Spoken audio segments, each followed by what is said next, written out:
नमस्कार मित्रांनो, आपणा सर्वांचे उडान फायनान्स या यूट्यूब चॅनलवर स्वागत आहे। आजचा आपला विषय आहे व्हेकल लोनसाठी लागणारे कागदपत्राची यादी। बरेच ग्राहक मित्रांचा कॉल आला की लोन जर करायचं असलं तर कुठल्या कुठल्या प्रकारचे कागदपत्र अपेक्षित आहेत, कोणत्या कोणत्या फायनान्सला कुठले कुठले कागदपत्र लागतात, या गोष्टी आम्हाला माहीत नसतात। ते प्रत्येक वेळा फोन करून विचारावं लागतात किंवा एखाद दुसरं कागद किंवा डॉक्युमेंट हा विसरून राहतो। त्यामुळे त्याच्यावरती एक छोटासा व्हिडिओ बनवा असा आग्रह खातर आपण आज कागदपत्राची किंवा डॉक्युमेंट लिस्ट। मित्रांनो, वेगळ्या वेगळ्या फायनान्सला वेगळ्या वेगळ्या प्रकारचे डॉक्युमेंट लागतात, पण बेसिकली जे डॉक्युमेंट आहेत लोनसाठी त्याची आपण आपण यादी घेणार आहोत। समजा तुम्ही चोलामंडल फायनान्सला गेले किंवा एयू बँकेसाठी गेले किंवा इक्विटास बँकेला गेले किंवा फुलटर्म फायनान्सचं आताचं नवीन नाव जे आहे SMFG फायनान्स असं झालेलं आहे। तर या सर्व फायनान्ससाठी लागणारे डॉक्युमेंट किंवा टाटा मोटर फायनान्स, तर आपल्याला पहिल्यांदा ज्या व्यक्तीला लोन करायचे प्रकार आहेत, कार लोन, कमर्शियल मध्ये लाईट मोटर व्हेकल आणि त्याच्यानंतर पुढं आपलं हेवी कमर्शियल। आता हेवी कमर्शियलसाठी ड्रायव्हर प्रोफाईल असणं गरजेचं आहे। ड्रायव्हर प्रोफाईल म्हणजे हेवी गाडीसाठी जे ट्रान्सचं जे लायसन आहे ते कमीत कमी 2 वर्ष जुनं पाहिजे, तर त्या व्यक्तीला 12 टायर, 10 टायर, 14 टायर या गाडीवरती लोन होऊ शकतं। तर मग आता आपण आपलं प्रोडक्टच हेवी कमर्शियल आहे, त्यामुळे आपण त्या दृष्टीनेच विचार करू। तर आपल्याला गाडी ड्रायव्हरचं लायसन 2 वर्ष जुनं, समजा एखाद्याने नवीन लायसन काढलेलं त्याला 2च महिने झाले आहे, तर ती गोष्ट काउंट होत नाही, त्याला फ्रेशरच काउंट करतात, त्यामुळे त्याला त्या पद्धतीचं लोन होत नाही। तर मग ड्रायव्हर प्रोफाईलला 2 वर्ष जुनं लायसन, त्याचं स्वतःचं आधार कार्ड, पॅन कार्ड, हे झालं ड्रायव्हरच्या गोष्टी।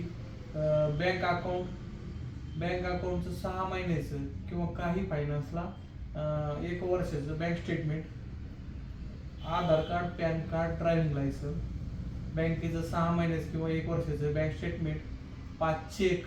आणि काही लोकांचं पॅन कार्ड काढल्याच्या नंतर पॅन कार्डवरती जी जुनी सही आहे, सिग्नेचर, ती सिग्नेचर ही जुनी सिग्नेचर वेगळी असते, नंतर ती सिग्नेचर चेंज करतात।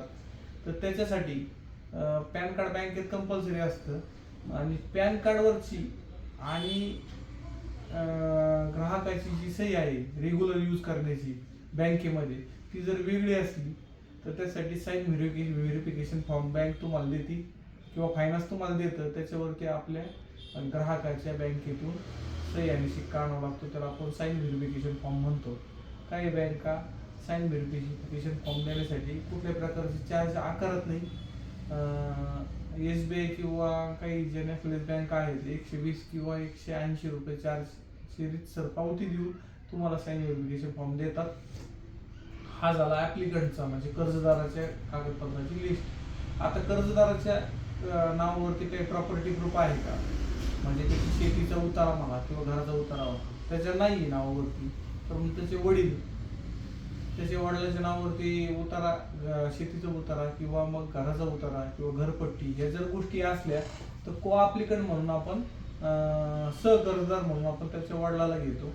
किंवा एखाद्याचे वडील हयात नाही आहे पण शेती वडिलांच्याच नावावर आहे, तर आपण त्यांचा मृत्यूचा दाखला रीतसर मागतो, म्हणजे वारस हक्काने पुन्हा ती प्रॉपर्टी ही मुलालाच मिळणार आहे हे गृहीत धरलं जातं।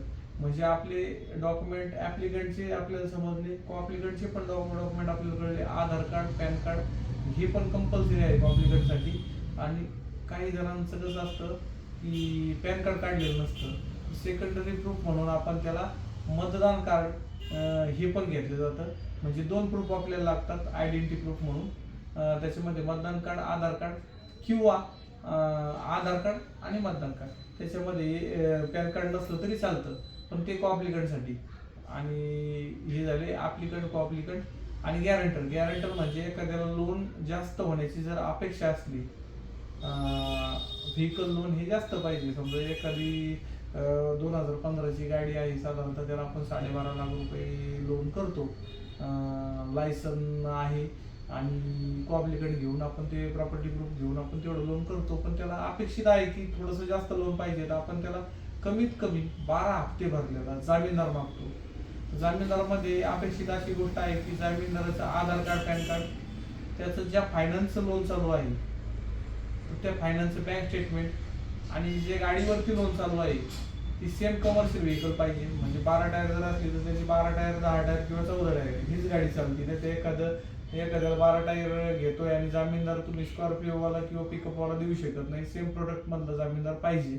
आणि ते जामीनदाराकडं त्याचं ते बँकेचं फायनान्सचं स्टेटमेंट वगैरे ते सर्व घेऊन आपण त्याला जामीनदार घेतो. काही फायनान्स जामीनदाराचं सिक्युरिटी चेक पण घेतात, एक चेक.